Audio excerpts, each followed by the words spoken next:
Brand new at 6 o'clock, just obtained body camera video is giving us a better look at a controversial traffic stop involving a Camden County Sheriff's deputy. I can't make her get out of her car. I just can't tell her she can't drive it. What? I can't make her really get out of her car. Deputy Christine Newman talking with another deputy just moments before yanking a woman out of her car and onto the ground. Last night at 6 o'clock, we showed you disturbing dash camera video of the incident. It occurred back in January, but the Camden County NAACP just shared the video with us from the sheriff's office. As News4JAX reporter Marilyn Parker tells us, this new video allows us to hear what Deputy Newman was saying during the traffic stop.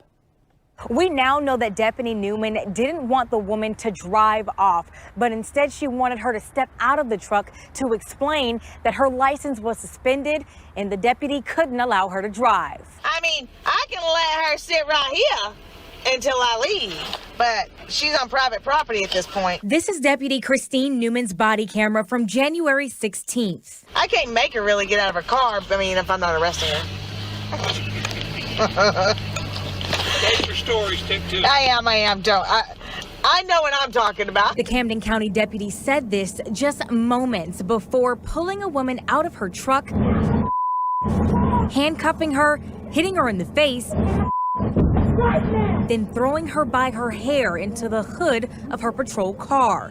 News4JAX just obtained this body camera video from the Camden County NAACP, who put in the request to the department after getting a tip about the January incident. According to the report, before walking over to Cheris Faria's truck, Newman learned Faria had a non-judgment suspension. No, I want you to step out. I'd like to stay in the vehicle because there's a reason why. Yeah, I want you to step out. But there's not a reason for me to because step out I told you to step out. In the video, you see they start tussling over the door.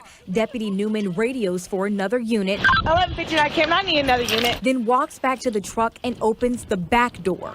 She won't get out of the car. Get out of the car, so I'm going to break that window. You're not going to break the window. Pause. We asked retired JSO Assistant Chief Rick Parker to look at this video. She looks like mentally and physically ill-prepared to handle that call. Do you think it would have hurt to inform the driver of why she wanted her to get out of the car? I think it's appropriate. You got to make a decision in order to do that, but you also have to think of the potential outcome. We hear Deputy Newman try to speak with her again through the back door, but it doesn't work. Then we hear what sounds like Faria on the phone with 911. This is both body cam and dash cam video at this point. Get out! Get the out of my car! Right now, get out! Get out of the car! Get out! Are you kidding me? About 30 seconds go by, but we can't make out the audio from the body cam. Look in the corner of the camera as Faria stands up, and then Deputy Newman reaches over and hits her in the face. Later, Deputy Newman is in the back of her patrol car, visibly upset. I was coming. I know. I don't know where that came from. Honestly, she would not get out of the car. You do what you got to do, okay? No, she was non-compliant. You did what you had to do to get her. I didn't hurt her when she was in trouble. There's potentially a little blackout period, and that should be of really serious concern for her supervisors. Multiple punches to a handcuffed person accomplish absolutely nothing, and it looks personal. Clearly it looks personal, and that's done when you're completely out of control. I wasn't even arresting her.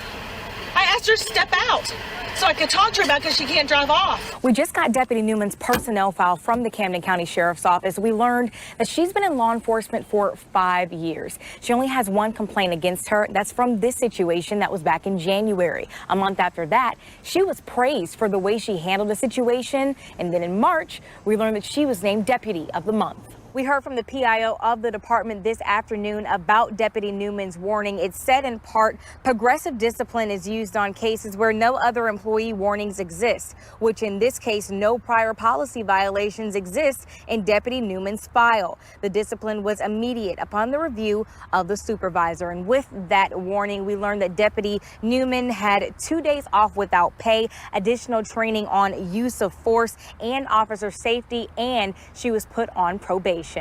In Jacksonville, Marilyn Parker, Channel 4, the local station.